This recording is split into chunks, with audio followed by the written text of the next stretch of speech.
अमर शहीद भगत सिंह जी के साथ असेंबली में बम फेंकने वाले बटुकेश्वर दत्त को भी फांसी हो गई होती तो ज्यादा अच्छा था। 1947 में आजादी के पश्चात बटुकेश्वर को रिहाई मिली, लेकिन इस वीर सपूत को वो दर्जा कभी ना मिला जो हमारी सरकार और भारतवासियों से इन्हें मिलना चाहिए था। आजाद भारत में बटुकेश्वर नौकरी के लिए दर दर भटकने लगे। कभी सब्जी बेची तो कभी टूरिस्ट गाइड का काम करके पेट पाला, कभी बिस्किट बनाने का काम शुरू किया, लेकिन सब में असफल रहे। कहा जाता है कि एक बार पटना में बसों के लिए परमिट मिल रहे थे। उसके लिए बटुकेश्वर दत्त ने भी आवेदन किया। परमिट के लिए जब पटना के कमिश्नर के सामने इस 50 साल के अधेड़ डीएच की पेशी हुई तो उनसे कहा गया कि वे स्वतंत्रता सेनानी होने का प्रमाण पत्र लेकर आएं। भगत के साथी की इतनी बड्ढी बेइज्जती भारत में ही संभव है।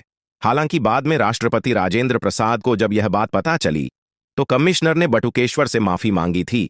1963 में उन्हें विधान परिषद का सदस्य बना दिया गया, लेकिन इसके बाद वो राजनीति की चकाचौंध से दूर गुमनामी में जीवन बिताते रहे। सरकारों ने कोई सुध नहीं ली।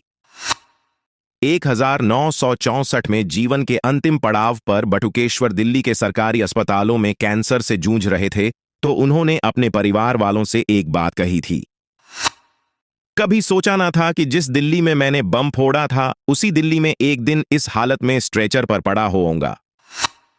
मैं देशवासियों का ध्यान इनकी ओर दिलाया चाहता हूं कि किस तरह एक क्रांतिकारी को जो फांसी से बाल बाल बच गया, जिसने कितने वर्ष देश के लिए कारावास भोगा, वह आज नितांत दयनीय स्थिति में अस्पताल में पड़ा एड़ियां रगड़ रहा है और उसे कोई पूछने वाला नहीं है।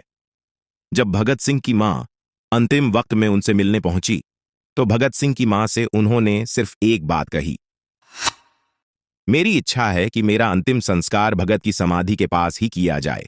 उनकी हालत लगातार बिगड़ती गई। 17 जुलाई को वे कोमा में चले गए और 20 जुलाई 1965 की रात 1:50 पर उनका देहांत हो गया। भारत पाकिस्तान सीमा के पास पंजाब के हुसैनीवाला स्थान पर भगत सिंह, सुखदेव और राजगुरु की समाधि के साथ ये गुमनाम शख्स आज भी सोया हुआ है। मुझे लगता है भगत ने बटुकेश्वर से पूछा तो होगा, दोस्त मैं तो जीते जी आजाद भारत में सांस ले ना सका, तू बता आजादी के बाद हम क्रांतिकारियों की क्या शान है भारत में। महान आत्मा को शत शत नमन।